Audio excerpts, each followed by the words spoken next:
टाटा कांड्रा मुख्य मार्ग पर भोलाडीह स्थित मिटेल्सा कंपनी के मजदूरों के हड़ताल की सूचना पर पहुंचे श्रम अधीक्षक अविनाश ठाकुर को कंपनी के अधिकारियों ने यूनियन के तथाकथित नेता राजीव पांडे के साथ वार्ता करने से मना कर दिया, जिसके बाद श्रम अधीक्षक ने कंपनी के गेट के बाहर ही कुर्सी लगाकर प्रबंधन के साथ वार्ता की और मजदूरों की मांगों पर लिखित जवाब तलब किया।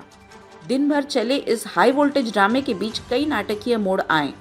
राजद नेता पुरेंद्र नारायण सिंह, झामुमो नेता सनी सिंह ने भी मजदूरों से वार्ता की, मगर कंपनी की ओर से सकारात्मक पहल नहीं की गई। हालांकि कंपनी की ओर से मजदूरों के सभी मांगों पर सहानुभूतिपूर्वक विचार करने का भरोसा दिलाया गया। कंपनी का विरोध तथाकथित यूनियन को लेकर है। दरअसल प्रबंधन नहीं चाहती है कि कंपनी की यूनियनबाजी हो। कंपनी की ओर से यूनियन को मान्यता नहीं दी गई है। यही वजह है कि कंपनी की ओर से यूनियन नेता राजीव पांडे को वैल्यू नहीं दिया गया और इनके चक्कर में जिला श्रम अधीक्षक की भद्द पिट गई। हालांकि श्रम अधीक्षक ने इस पर स्पष्ट रूप से कुछ भी नहीं बताया। उन्होंने कहा कि चूंकि कंपनी की ओर से यूनियन को मान्यता नहीं दी गई है, इसलिए यूनियन अध्यक्ष को वार्ता के लिए नहीं शामिल किया गया। इसलिए वे खुद कंपनी गेट के बाहर मजदूरों के साथ बैठकर वार्ता की।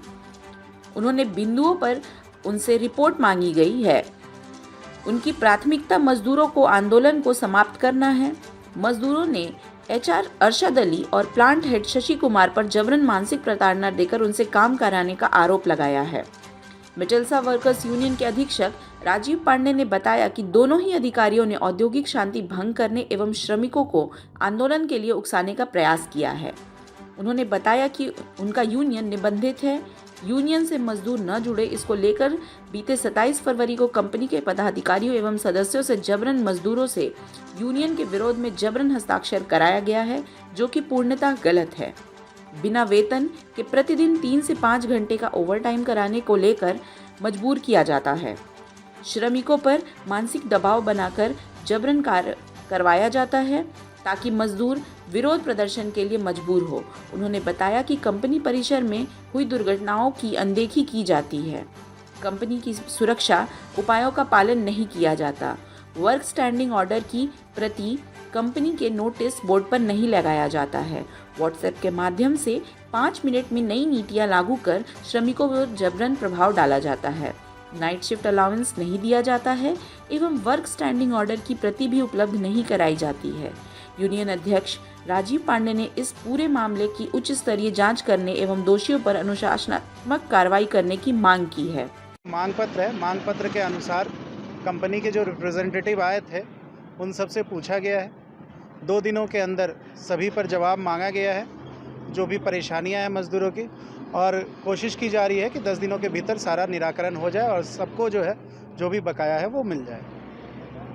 को बाहर बैठ कर वार्ता करनी पड़ी, क्या लगता है कंपनी प्रबंधन जो है? नहीं, ये गलत व्यवहार नहीं है। ये इसलिए किया गया क्योंकि सभी मजदूरों को अंदर जाना वो लोग नहीं दे रहे थे, तो मैंने सोचा सभी मजदूरों के बीच में बात करें, और उन्होंने मुझे मना नहीं किया था। वो मुझे अंदर बुलाने को तैयार थे, लेकिन मजदूरों के हित में मैंने सोचा कि बाहर बैठ कर जहाँ मजदूर बैठे हैं वहीं से खड़े खड़े मैं बात करूँगा। आ सकता था।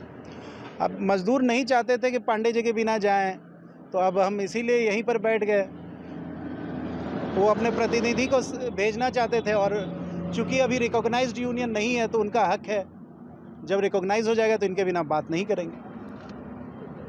नहीं, कोशिश है कि हड़ताल टूट जाएगी। उनसे एक रिटर्न हम तब तक एक ले रहे हैं कि ये वो सब निराकरण के लिए प्रोसेस कर रहे हैं, जो भी इनके ग्रीवांस है।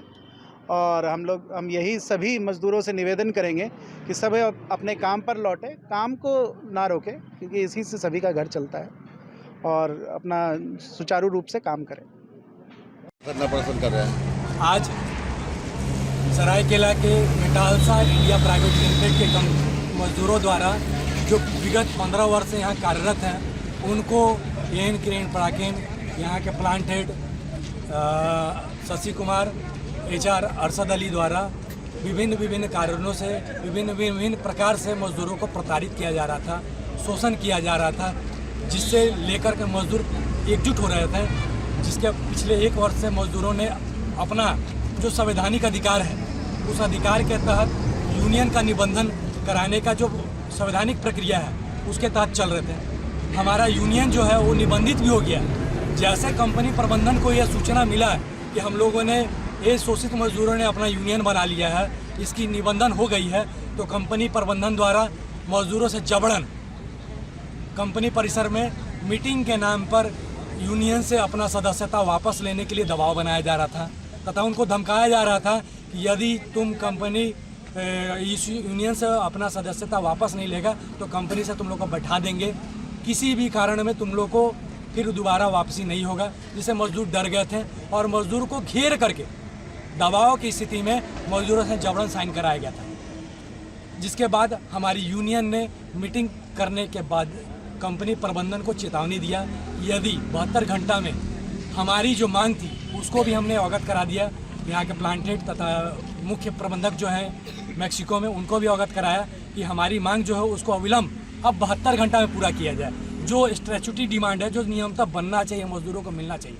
तो जो हम लोगों ने मेल किया, कंपनी से बात किया, कंपनी प्रबंधन मेल का रिप्लाई नहीं दे रहा था, बहुत दुख की बात है। जिसके बाद हमने श्रम विभाग तथा यहाँ के जिला प्रशासन को अवगत कराते हुए विधिवत रूप से आज हम लोगों ने गेट मीटिंग करने का कार्यक्रम लिया था और आज हम लोग आए थे। आज बहुत दुर्भाग्य है कि हम लोग आने से पूर्व कुछ कर्मचारी जिनको जानकारी नहीं था कि आज हम लोग आंदोलन कर पे हैं, वो लोग कंपनी में प्रवेश कर गए थे, उनको कंपनी ने बंधक बना लिया। पूर्व की बात है, यहाँ बंधक बनाने का प्रक्रिया जो है मजदूरों पूर्व 15 सालों से चलते आ रहा है। मजदूरों को यहाँ फोटो खिंचा करके क्यों मुख्य प्रबंधन को अलग संदेश दिया जाता है। यहाँ मजदूर शोषित है मगर उनको चेहरे पे स्माइल दिखा करके बोलेंगे फ़ोटो खिंचाइए, और वो फोटो को गलत प्रदर्शित किया जाता है, जिससे मजदूर आज आक्रोशित हैं। अभी आप जैसे देख रहे थे कि हमारे मजदूर साथी 4-5 मजदूर साथियों को बंधक बना लिया गया था और यहाँ पे भेदभाव की नीति यहाँ पे कायम है। जैसे इस गेट से मजदूर नहीं, केवल यहाँ के प्लांट हेड और HR हेड ही निकल सकते हैं, ऐसा कानून इनके द्वारा बनाया गया है। समझ सकते हैं जो यहाँ पे जो अस्थायी कर्मचारी हैं, जो ठेका श्रमिक हैं, उनके साथ क्या दुर्व्यवहार हो सकता है, ये आप कल्पना कर सकते हैं। मैं बताना चाहूँगा कि यहाँ के श्रमिकों को नेशनल हॉलीडे का पैसा नहीं दिया जाता, वही परमानेंट कर्मचारी को मिल जाता, ठेका श्रमिकों को नहीं मिलता। वहीं पे जो ठेका श्रमिक जो अस्थायी कर्मचारियों का सेवा करते हैं, पदाधिकारियों को सेवा करते हैं, साथ में खाना खिलाते हैं, बर्तन धोते हैं, उनको उस कैंटीन में खाने का सुविधा नहीं है। वहाँ वो लोग झाड़ू पोछा लगा सकते हैं मगर भोजन नहीं कर सकते। हमारे श्रमिकों में वैसा भेदभाव की नीति नहीं है। हमारे जो अस्थायी कर्मी हैं वो चाहते हैं कि हम लोग ठेका श्रमिकों के बीच एक साथ मिल करके भोजन करें, उनके साथ सुख दुख का हिस्सा बने। कभी भी अगर कोई हादसा होता है तो हमारे अस्थायी कर्मियों द्वारा ठेका श्रमिकों को परिवार को आर्थिक सहायता पहुंचाई जाती है। ऐसा हम लोग मेटालसा के मजदूरों का कल्पना है और विश्वास है कि कंपनी के जो वरीय अधिकारी हैं इस मामले को संज्ञान मिले। जो यहाँ पे चल रहा रवैया बहुत मतलब घिनौना है, जो कुकर्म जैसी व्यवहार यहाँ पे मजदूरों के साथ हो रही है। यहाँ पे श्रम कदाचार हो रहा है, जैसे कि यह प्रमाणित करता है कि मजदूरों का यूनियन से नाम वापस जबरन लिया जाना यह श्रम कदाचार की परिभाषा में आता है। यह दंडनीय अपराध है। इसके लिए कंपनी प्रबंधन को मैं मेटालसा वर्कर्स यूनियन का अध्यक्ष राजीव पांडे तथा जोहार झारखंड श्रमिक महासंघ का महामंत्री तथा यूथ इंटा का राष्ट्रीय सचिव हूँ। और आज हम लोग अगर कंपनी प्रबंधन हमारी मांगों को पूरा नहीं करता है तो हम लोग अनावरत इस कार्यक्रम को जारी रखेंगे। कंपनी प्रबंधन के विरुद्ध धरना प्रदर्शन तथा आगे भी उग्र आंदोलन करने हेतु तैयारी करेंगे। ताज़ा खबरों से जुड़े रहने के लिए हमारे चैनल को सब्सक्राइब करें और बेल आइकन को दबाना ना भूलें ताकि हर खबर की नोटिफिकेशन आपको मिलती रहे।